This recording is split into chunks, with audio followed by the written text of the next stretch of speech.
Hey, what's up, guys? Wasn't planning on meeting under these circumstances today. But yeah, here we are again. I'm gonna wait for everybody to file in.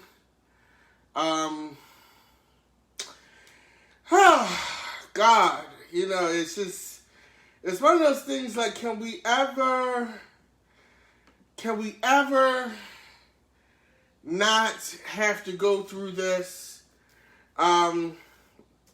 Especially with everything going on. It's a whole pandemic going on. It's like, I don't know what to say. You know what I'm saying? Like, you would think in these times that we wouldn't be dealing with this. And yet here we are. I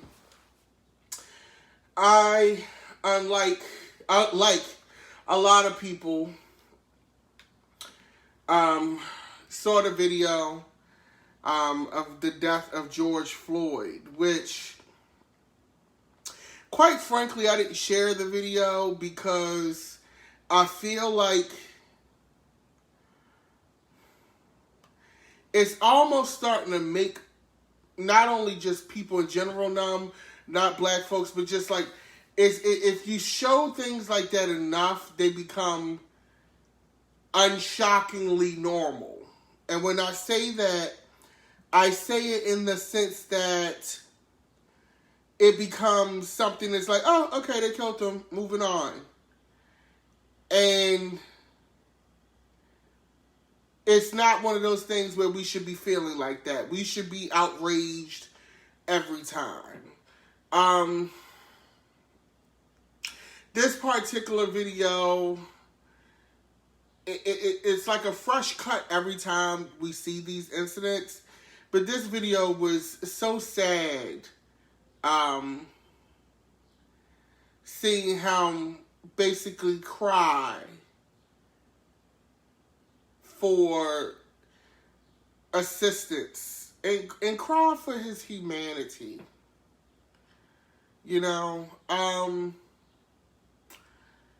Getting into why the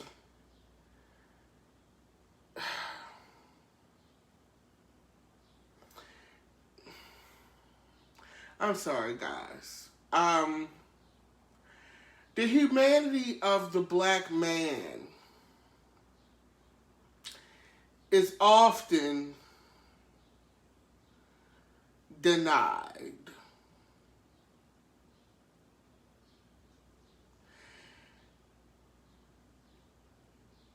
We are not looked at as three-dimensional people or three-dimensional beings. And not even to, I don't even want to bring up my project because it's not about that. But this is why I wrote The Ballad of Omar. One of the reasons. Because black men are not looked at with nuance. From my understanding, the police were called because of a forgery or something crazy. Something where it should not have gotten to this point. And number one, and I see this in person every day being a citizen of Baltimore City. I noticed that when there's an incident involving a black person, especially a black man, there are tons of cops called for one incident. And it does not take 5 squad cars to respond to one black man at a damn convenience store. This motherfucker must be an X-Man or something. He must be in Marvel or some shit like that if you need 5 motherfucking cars, bitch. Okay? This motherfucker must need to shoot laser beams out his eyes. He got superhuman strength and he can leap buildings in a single bound, motherfucker. I'm just saying, bitch. Why we need 5 cars? Why do we need that? Number one, that's such a waste of resources. Okay? And if your justification is, oh, so we have an accurate account, or so that we have multiple accounts of what's going on, obviously that's not working. Okay? And the thing that's most upsetting is this, and I say this all the time. We look at the South and we say, oh my God, it's terrible. Like, the way South is, they treat people and, black people and how, but honestly,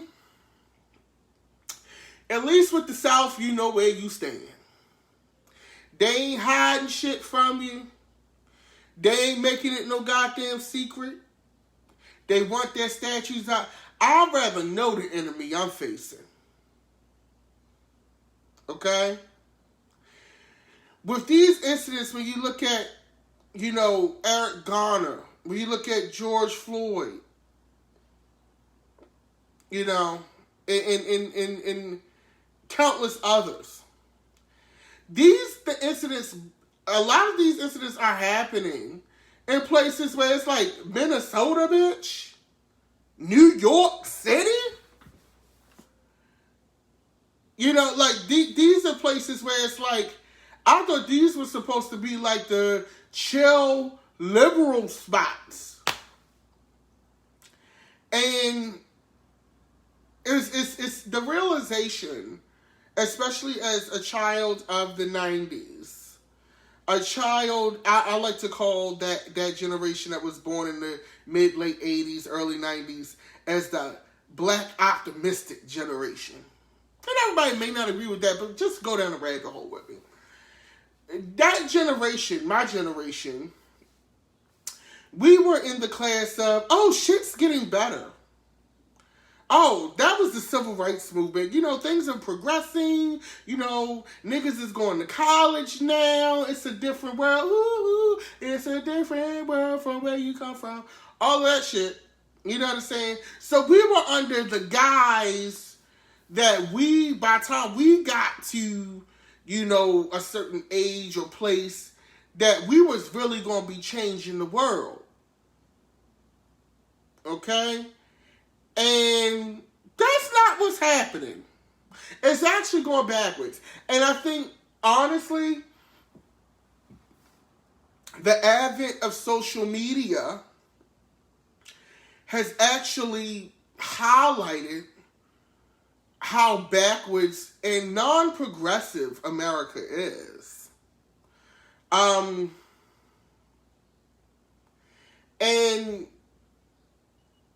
there's a quote by James Baldwin, and it goes, you think your pain and your heartbreak are unprecedented in the history of the world, but then you read. I'm going to say that again. There's a quote by James Baldwin. You think your pain and your heartbreak are unprecedented in the history of the world, but then you read. And we're having the same feelings, the same shock as black people in America over the history of our time in America. And we're still having these same feelings in a new century. Willie Lynch did a number on us. He really did. And he said the shit would last generations. And he was right. Unfortunately.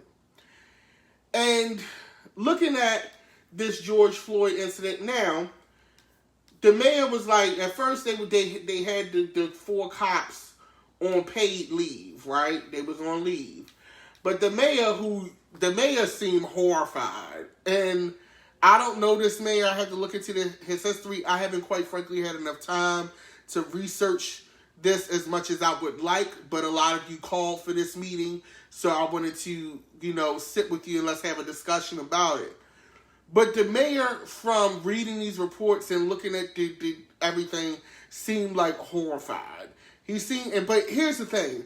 I don't know if he's horrified because he's really upset that this happened to this man, or he's horrified that it happened on his watch in his city. And I hate to have that feeling about somebody, but in this time and age, you can't help but have that feeling. Like, do you feel this way because the shit is fucked up? Or do you feel this way because it's something that happened on your watch? Okay? We have to ask that question, you know? And looking at this video, it breaks my heart. And the thing is, people, the time for ignoring the issues and feeling like, you know, well, this is an isolation, that's over. That's over. We can't continue to sit in our ivory towers and act like this doesn't impact us, because it does. And unfortunately, it's coming from all sides. You know, it's not just coming from, it's easy to pin it on a racist man in the South, as is the case with Ahmaud Arbery. It's easy, and that those cases are easy to look at and say, you know, damn. It's a different story when it happens in a place like fucking Minnesota. And I'm not that familiar with Minnesota. Only thing I know about Minnesota is that Brenda and Walsh and her brother Brandon from 90210 is from Minnesota, and then they moved to California. That's the only shit I know about Minnesota. I'm gonna keep it 100, okay? But it is tough. George Floyd's family has gotten lawyered up, as they should, because the Minnesota, they get ready to kick out. Y'all gonna have to kick out for this. His family about to be coined, but it's not even about being coined at this point, because coins won't bring somebody back. I'm tired of reading about settlements. I want to read about settlements and convictions and real sentences. You know, I think the general consensus has become, we'll put them on leave, or if the shit gets too hot, we'll just fire them. And if they sue, we'll just go ahead and pay them off and then raise the price of traffic tickets, and that way it'll pay for that. Fuck the settlements. I want y'all to get paid. But I also want convictions, because it's not until people start to have to sit and really do that time, that real time, that motherfuckers is going to think twice. Now, the Minnesota FBI is going to be investigating this case immediately, which that happened fast. So we'll see what develops with that. But as we met a few sessions ago, a few weeks ago, looking at the way that the judges are laid out in the judicial system, appellate judges, appeals judges from the Trump administration, and how things are, how do you think that's going to go? Look at who's in charge of a lot of the justice departments and things like that now. So my faith in that is a little bit skewed, if that makes sense. So we will see. It's something that I am tired of seeing. We're all tired of seeing, and we have to figure out how to move forward. I think that sometimes, even myself, I'm guilty of this. You think that you can reason with people. You think that at some point the human factor will click in, and it's just not clicking in. I started reading Suzanne Collins' Hunger Games prequel, The Ballad of Songbirds and Snakes. And go down the rabbit hole with me. I started reading that book. And in the initial Hunger Games, because I love that franchise, they would take these kids and they would put them in cattle cars. and put them in a zoo before they were sent to the arena to fight themselves to the death. And they would have the capital citizens, the rich folks, come in and look at them. Okay? They wouldn't even feed the kids. That didn't change until one day, one of the mentors, one of the rich folks in the Capitol, got too close to the cage. And one of the kids in the cage grabbed one of their knives and slit that lady's throat because she got too close to the cage. And I'm not saying that should be the way to go. But you can't keep poking people. You can't keep teasing them. Because eventually, they're going to get you. And that's all I have to say about that.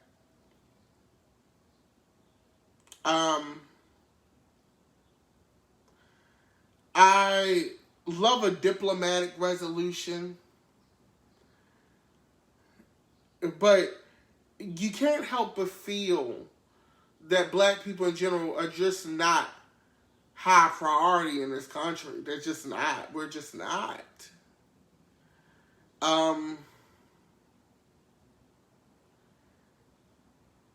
And I don't know what's the solution to that. I can't tell you that tonight. I don't even know how to tell you that tonight.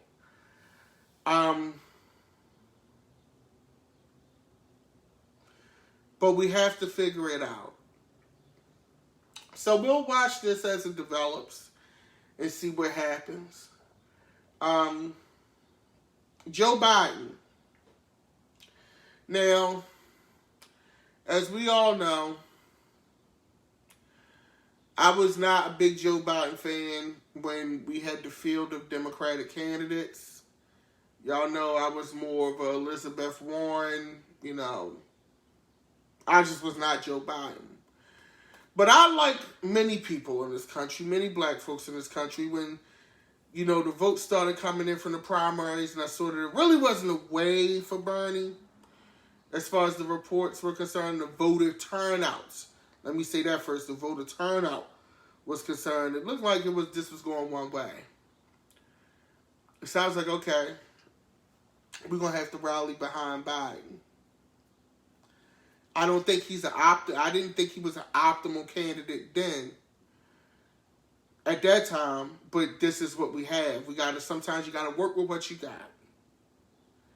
But I question that decision now. I'm being very transparent and honest with you tonight, because what we got to see from Joe Biden was very masked by Obama's very savvy way of working with media. Obama did a lot of the heavy lifting when it came to dealing with media and public relations. Biden didn't have to do much. He didn't have to work hard to look good because Obama did all of the work for him. And now looking at this, I feel like we're getting ready to enter into another Hillary situation. I hope that's not the case, but that's the way it's looking. So Joe Biden, I know most of you have seen it, goes on the Breakfast Club. Which, sidebar, the Breakfast Club is the death knell to every political candidate on the left. It seemed like once they go on the Breakfast Club, Hillary in the hot sauce in the bag, Kamala, Cory Booker, it just seemed like when motherfuckers go on the Breakfast Club, the Breakfast Club will do it every time. And I'm not blaming the Breakfast Club. I actually think that that's amazing. And that speaks volumes to that a hip-hop radio broadcast who specializes in interviewing rappers, reality TV folks, and Hollywood is now becoming the place where politicians just don't know how to maneuver. And where when faced with tough questions, they fall flat. So Joe Biden goes on the Breakfast Club, okay? He goes on the Breakfast Club, and it wasn't going bad. It wasn't going bad, okay? It wasn't going bad. He was doing okay. Then I'm going to read you this. So, about 17 minutes into the 18-minute interview, a Biden staffer is heard interrupting and telling Charlemagne is one of the hosts on the Breakfast Club, "That's really our time, I apologize." Charlemagne goes, "You can't do that to black media." So, then Biden goes, "I do that to white media and black media because my wife has to go on at 6 a.m., Biden said, glancing at his watch and saying, "Oh, I'm in trouble." Charlemagne then urged Joe Biden to visit when he came to New York and added, "It's a long way until November. We've got more questions," which that is very fucking valid. November is down the street. Okay? November is down the street. So that's fair. So Joe Biden goes, "If you have a problem figuring out whether you're for me or Trump, then you ain't black." Why? Why did you say that? Why? Okay? Now, coupled with the fact that you have, the sexual assault shit lingering in the air, this is PR that you just didn't need. And be clear, if we're grading white man against white man, Joe Biden is no worse. It's not like Trump has done way worse shit. But when you putting yourself in the position of the hero, you cannot do villain shit. You can't even have a hint of villain shit on your resume. Especially if you're trying to paint yourself as this, prom alternative to what we have now. And I'm not saying that I'm not voting for Joe Biden, because I am. But we need, whoever is on the Simone Sanders, like all of y'all girls, y'all gotta get him together. Y'all gotta get him together. Because what this statement says, it's a very comfortable statement because he said it off cuss. And also, this paints Joe Biden, this statement paints black people as monolithic, which we are not. If you don't vote, if you have a problem figuring out whether you're for me or Trump, then you ain't black. Now, I don't see how black people vote for Donald Trump. I personally don't get it. But they have, as a black person, I have to give another black person agency and the freedom that we've been deprived of for so long to be able to make their own choice without questioning their blackness. Because that's something that we as a people sometimes already do and are trying to work through. Just because I don't agree with everything that you're saying, just because we don't see eye to eye, that's not a cause for me to question who you are, your struggle, or your blackness. Because it's something you can't hide, per se. And I think that everybody has said, and anybody who questions that about me, that's why the fuck I read Omarosa's book. When I read that lady book, motherfuckers was not trying to hear shit until I read it. But we have to give black people the agency as human beings to be able to make their own choices without their ethnicity being questioned. Because it's not fair. And what that statement says is that you're a race traitor if you don't vote for me. Not, I'm going to do X, Y, Z for the black community. Not, I see what problem, pain points you're having. Let's have a discussion about this. You basically think that going to the Breakfast Club for 20 minutes and showing up in the D-Nice Instagram party will suffice and appease. That shows that you take my vote for granted. That shows, like, it's not even a question. It's not a question. It's not a theory. It's not a thought. That is a fact now. You take my vote for granted. Because Charlemagne said, wait a minute, we got some more questions. If people say no, he got to go. And then you end the comment with, if you basically, I done presented the option, I'm the only option.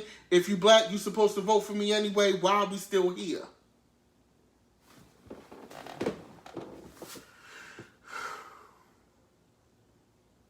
That's basically what you're saying.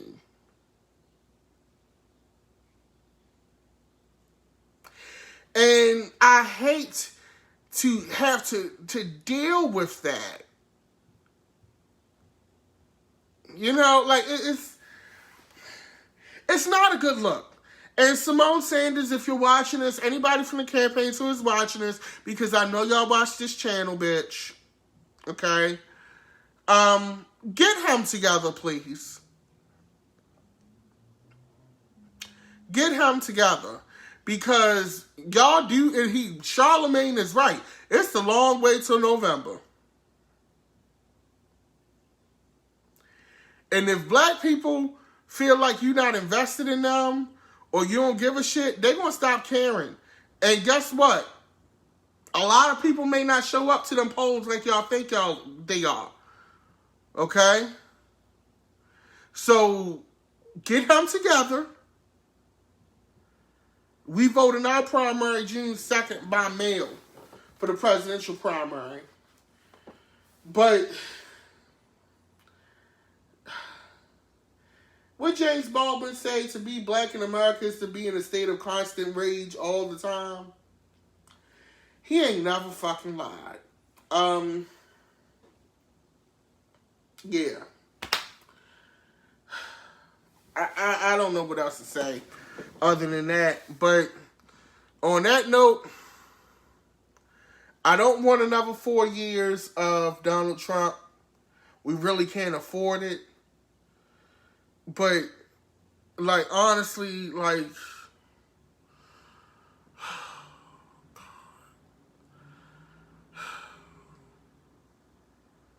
it's getting exhausting on both ends. It's getting exhausting on both ends. On that note, I want you guys to have a great evening. I'm not even going to hold you because I'm just done, if I'm being honest. Do what needs to be done. White folks, white allies, check your people, yo. Leaving messages on Facebook for me and shit, that's nice. But check your people. Hold your folks accountable. And the reason why I'm saying that is because guess what? And you may say, oh, that's such a blanket statement. Black people get blanket statements all the goddamn time. When crime happen, or when people get shot, they don't say, oh, those two bad people. They say black people, niggas don't know how to act.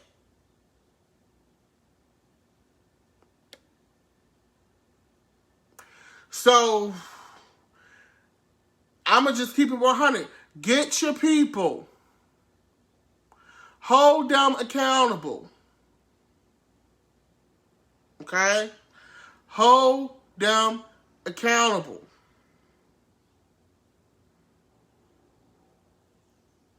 That's all I gotta say. You can follow me if you watch this channel on YouTube.